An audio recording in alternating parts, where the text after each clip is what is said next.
ॐ ह्रौं जूं सः ॐ भूर्भुवः स्वः ॐ त्र्यम्बकं यजामहे सुगन्धिं पुष्टिवर्धनम् उर्वारुकमिव बन्धनान् मृत्युर्मोक्षीयमामृतात् ॐ स्वः भुवः भू ॐ सः जूं रौं ॐ।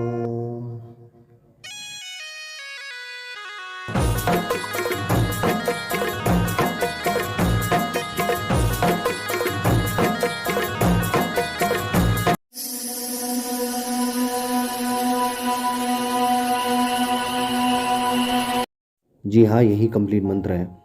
Hello viewers, welcome to world fact and issues.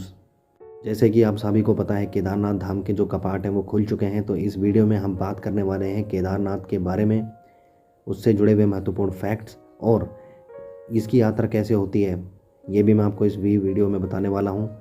तो बिना कोई वक्त ख़राब करे शुरू करते हैं इस वीडियो को।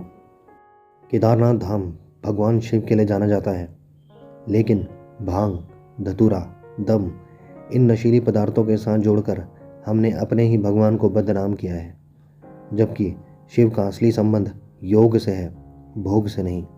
कृपा करके भगवान शिव को महायोगी के रूप में देखें, किसी भोगी की तरह नहीं। हिमालय की गोद में बसे केदारनाथ को शिव का निवास स्थान माना गया है, जो 12 ज्योतिर्लिंगों में से एक है। यह मंदिर समुद्र तल से 3600 मीटर की ऊंचाई पर मंदाकिनी नदी के शीर्ष पर स्थित है। इस मंदिर की महत्वता के कारण ही गढ़वाल का प्राचीन नाम केदारखंड था। यह मंदिर कत्यूरी शैली का बना हुआ है। इसके निर्माण जो है वो भूरे रंग के विशाल पत्थरों से किया गया है।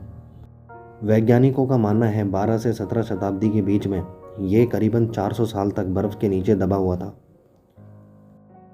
तभी ये 2013 की त्रासदी को बड़े आराम से झेल सका और आज भी वैसे ही खड़ा है जैसे 2013 से पहले खड़ा हुआ था। इससे इसकी मजबूती का पता लगता है।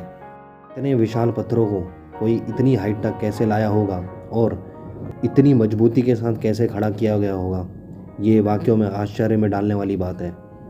इसमें इंटरलॉकिंग टेक्निक का यूज़ किया गया है। इसके गर्भगृह में त्रिकोण आकृति की एक बहुत बड़ी ग्रेनाइट की शिला है, जिसकी पूजा भक्तगण करते हैं। मंदिर के बाहर रक्षक देवता भैरवनाथ का मंदिर है। वैसे तो केदारनाथ से जुड़ी हुई बहुत सारी कहानियां हैं, लेकिन सबसे प्रसिद्ध कहानी पांडवों से जुड़ी हुई है। यह माना जाता है कि कुरुक्षेत्र के युद्ध के बाद अपने परिचितों और सगे संबंधियों को युद्ध में मारने के कारण पांडव स्वयं को दोषी महसूस कर रहे थे। उन्हें अपने पापों के प्रायश्चित के लिए भगवान शिव के आशीर्वाद की आवश्यकता थी, जबकि शिव पांडवों से मिलना नहीं चाहते थे। अंततः वे पांडवों से निरंतर दूर भागते रहे। उन्होंने केदारनाथ में स्वयं को एक बैल के रूप में परिवर्तित कर लिया। पांडवों द्वारा निरंतर पीछा किए जाने के बाद वह सतह पर केवल कुहड़ वाला पिछला भाग छोड़कर शेष भाग सहित पृथ्वी में समा गए। फिर गायब होने के बाद शिव 5 अलग रूप में प्रकट हुए। इनमें तुंगनाथ में भुजाएं, रुद्रनाथ में मुंह, मदमहेश्वर में नाभि और कल्पेश्वर में केश की पूजा उनके प्राप्त स्थलों पर की जाती है। इन्हीं स्थलों को पंचकेदार कहा जाता है। भगवान शिव ने पांडवों को स्वर्ग जाने का रास्ता यहीं से दिखाया था, इसलिए इसे मुक्ति स्थल भी कहा गया है। शंकराचार्य की समाधि भी केदारनाथ में ही स्थित है। ऐसा भी माना जाता है, अगर केदारनाथ दर्शन करते वक्त रास्ते में किसी व्यक्ति की मृत्यु हो जाती है तो उसे मोक्ष की प्राप्ति हो जाती है। केदारनाथ के कपाट अक्षय तृतीया को यानी अप्रैल और मई में खुलते हैं, जबकि बंद हो जाते हैं भैया दूज को, अक्टूबर और नवंबर के बीच। मंदाकिनी के बाएं तट पर स्थित ऊखी मठ केदारनाथ रावण पुजारियों का निवास तथा केदारनाथ मंदिर समिति का मुख्यालय है। सर्दियों में जब केदारनाथ मंदिर बंद हो जाता है तो भगवान केदारनाथ की पूजा ऊखी मठ में होती है। यहाँ ओंकारेश्वर शिव मंदिर है, जिसकी प्रतिष्ठा शंकराचार्य ने की थी। अब देख लेते हैं इसकी जो यात्रा है वो होती कैसे है। केदारनाथ धाम के लिए आपको अपने बिजी शेड्यूल में से कम 3 से 7 दिन निकालने होंगे। ट्रेन से 3 विकल्प होते हैं, हरिद्वार, देहरादून और ऋषिकेश रेलवे स्टेशन। ऋषिकेश से ये थोड़ा पास पड़ता है। यात्रा के लिए आधार कार्ड और यात्रा पास लेना ज़रूरी होता है। इसके बाद बाकी का जो सफ़र है वो बस से होता है, या फिर आप अपनी प्राइवेट व्हीकल से भी आ सकते हैं। इसके बाद सोनप्रयाग जाना होता है। हरिद्वार, देहरादून और ऋषिकेश, इन तीनों से केदारनाथ के लिए बसें चलती हैं। लेकिन अगर आप अपनी प्राइवेट व्हीकल से आ रहे हैं तो आपको वो सोनप्रयाग में पार्क करनी होगी, क्योंकि आपकी प्राइवेट व्हीकल उससे आगे नहीं जा सकती। सोनप्रयाग में स्टे करने के लिए होटल्स मिल जाते हैं।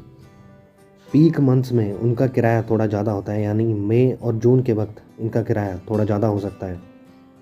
फिर सोनप्रयाग से गौरीकुंड जाना होता है, जिसका डिस्टेंस 5 से 6 किलोमीटर के आसपास है। सोनप्रयाग से केदारनाथ तक खच्चर जाते हैं। इन सभी के चार्जेस मैं डिस्क्रिप्शन में लिख दूंगा, आप वहां से चेकआउट कर लीजिएगा। फिर इसके बाद गौरीकुंड से केदारनाथ तक जाना होता है, जिसकी डिस्टेंस 16 किलोमीटर है। गौरीकुंड से भी खच्चर मिल जाते हैं। गौरीकुंड से केदारनाथ तक पिट्ठू भी चलते हैं। ये 16 किलोमीटर की यात्रा ही सबसे यादगार रहती है पर्यटकों के लिए। रास्ते में 16-17 जून 2013 को जो आपदा आई थी, उसका भी असर देखने को मिल ही जाता है। केदारनाथ से पहले कैंप और हट्स मिल जाते हैं स्टे करने के लिए। मंदिर में आरती सुबह 6 बजे और शाम को 6 बजे होती है। अप्रैल, मई और जून, ये तीनों मंथ्स बहुत ज़्यादा पीक वाले होते हैं। इसमें भीड़ थोड़ी ज़्यादा रहती है और सुविधाएं भी कम मिल पाती हैं। सबसे बढ़िया महीना सितंबर और अक्टूबर होता है। हाँ, ठंड थोड़ी ज़रूर होती है, लेकिन सुविधाएं सारी मिल जाती हैं और भीड़ थोड़ी कम होती है। 2022 में केदारनाथ धाम के कपाट 6 मई को खुले हैं, जिसमें भीड़ बहुत ज़्यादा देखने को मिली है और सुविधाएं बहुत कम हो रही है। मेरा सजेशन यही रहेगा कि आप अभी थोड़ा समय रुक कर ही जाएं। अगर आपको वीडियो अच्छी लगी तो सब्सक्राइब ज़रूर करें वर्ल्ड फैक्ट एंड इश्यूज़ को। ऐसे ही इन्फॉर्मेटिव वीडियो आपको मिलती रहती हैं, तो प्लीज़ नीचे दिए गए सब्सक्राइब बटन को दबा दें। और इस बीच आपको जितने भी मैंने चीज़ें बताई हैं, उस सब के चार्जेस मैं अपने डिस्क्रिप्शन में लिख दूंगा, आप वहां से चेकआउट कर लीजिएगा। धन्यवाद, मिलते हैं अगली वीडियो में।